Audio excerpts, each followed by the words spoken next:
Sure. I started the podcast, I think, in 2009 out of complete desperation. I was out of a job, out of a marriage, going broke. So we started doing it in a radio studio.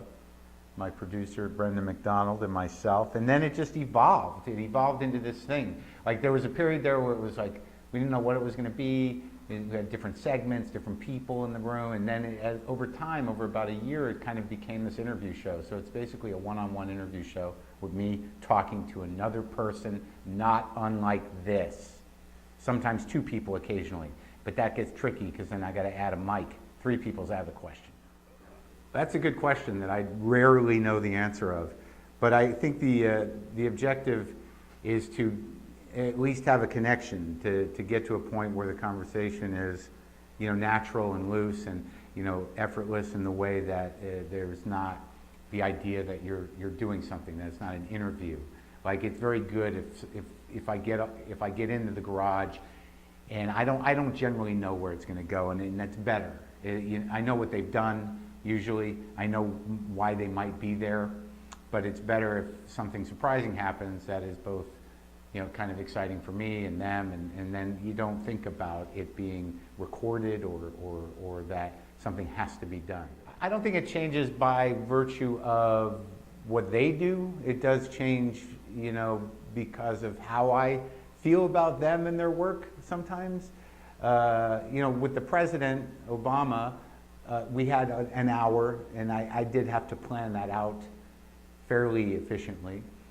As to what we were going to talk about and what we needed to get to, because, I'm not going to wing it with the president, but I do generally wing it for the most part. But I think ultimately with musicians, a lot of times I tend to be a little more excited and fanboyish, it seems. And with actors, I've grown to focus a little more on, how they do what they do. Because there was a period there where I'm like, I don't know if actors are always great to talk to, because I always wanted them to be the character that I knew them as. I had a real problem with John Hamm and Bryan Cranston because I really was expecting to talk to Walter White, and I had a hard time, during the conversation, not addressing him as Walter White. But that turned out to be one of those ones where he really had a way of acting, and so it doesn't change that much. It really depends on how much of a fan I am of people. Can change the tone a bit. Like arguably my Keith Richards interview was just me going like, oh my God, Keith Richards, I can't believe you're Keith Richards. It was a little more, I think, conversational than that, but that's what was happening. And I think some people knew that. I think initially there was an idea that we would do a book of specific interviews, long form, which didn't really manifest, thankfully, and then I think that there was some other ideas around that, maybe bits and pieces of interviews, a sort of an inspirational book, and that, sort of a kernel of something. And then I think Brendan McDonald and I became sort of interested in, with the publisher as well, the idea of sort of having a thematic book that can include as much, relevant parts of interviews to the chapter, because there are certain things we talk about on the show consistently, themes, and those would be the chapters, and then we just fill them up with pieces from, I think upward of 100 interviews. And when I read the galley copy, when I read the unedited or fully edited copy of it, it was wild to get back into the conversations, because there's something about reading spoken stuff.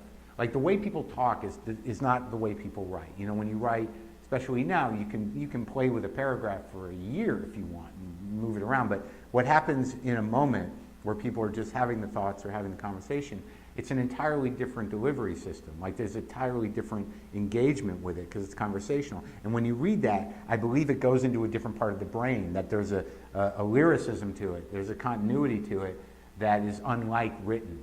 And it all kind of flows together, all these different people talking, and you know most of them, so you can picture them, but the way it enters your mind is very compelling somehow. Like you just keep reading it, and that's sort of what you want people to do with books. Well, waiting for the punch is what life is like. I mean, it also functions comedically, I think, is where, the punchline But I think that Judd and I were talking about more of an existential fear. There's just the dread of the next thing. But I think so that it has at least a dual meaning. But it sort of came from a conversation I had with Judd Apatow, because it could be waiting for the punchline, which is what you do, but waiting for the punch in general, which is sort of what we're all doing.